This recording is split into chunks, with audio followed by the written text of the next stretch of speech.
Maka kita harus hati-hati teman-teman sekalian ya. Fenomena membiarkan generasi muda muslim terjerumus dalam kemaksiatan, melihat yang haram, mendengar yang haram, pacaran bebas, orang tuanya tahu gitu kan.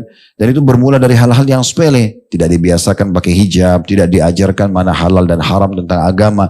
Ini semua akan ditanya oleh Allah Subhanahu wa taala. Bagi Anda generasi muda muslim, harus di masa-masa justru yang sekarang potensi diri Anda sangat besar gitu ya, dan rasa ingin tahu itu jauh lebih besar dibandingkan orang yang sudah berumur, maka itu digunakan di atas ketaatan kepada Allah. Harusnya begitu. Masa muda bukan dipakai seperti yang sering diviralkan di tengah-tengah masyarakat kita ya. Mumpung masih muda, nikmati saja. Nikmati maksudnya dalam kemaksiatan. Silakan mabuk-mabuk, silakan coba ini, silakan berzina dan segala macam. Nanti kalau sudah tabrakan, mati di diskotik, atau dia terkena penyakit AIDS, atau dia malah kena penyakit LGBT dan segala macam, baru kemudian orang tuanya merasa terganggu dengan itu semua. Padahal sebenarnya ini ya terjadi karena masalah mereka. Oleh karena itu teman-teman sekalian, hati-hati. Jadi kontrol pergaulan kita, teman-teman. Apa yang haram dalam agama diharamkan, tinggalkan. Apa yang dihalalkan kita nikmati.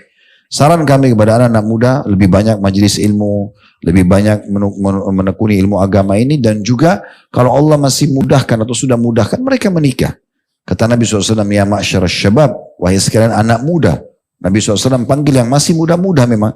Dan umumnya orang masih muda belum punya income yang banyak, belum punya pengalaman. Memang itu yang masih muda. Syabab dalam bahasa Arab, itu adalah anak-anak yang baru balik sampai ya umur-umur kurang dari 40 tahun atau mungkin kurang dari itu. Siapa yang bisa ba'a ini terjemahannya mampu dari sisi finansial, ada yang mengatakan itu, ada juga yang mengatakan mampu dari sisi biologis saja. Yang penting dia sudah siap, laki-lakinya dan perempuannya, untuk melakukan interaksi biologis. Yang satu menumpahkan sperma, akhirnya jadi status ayah kalau istrinya hamil. Yang satu siap menerima sperma tersebut sehingga menjadi ibu nantinya. Maka ini sudah cukup, ini disilakan dengan ba'a.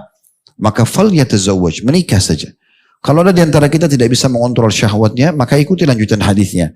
Dan siapa yang belum bisa, maka dia berpuasa, karena itu akan menjadi tameng bagi dia. Jadi kita lahirlah teman-teman, muncullah menjadi generasi muslim yang justru sibuk dengan amal-amal saleh. Sibuk menggunakan ketaatan, masa muda kita dengan ketaatan.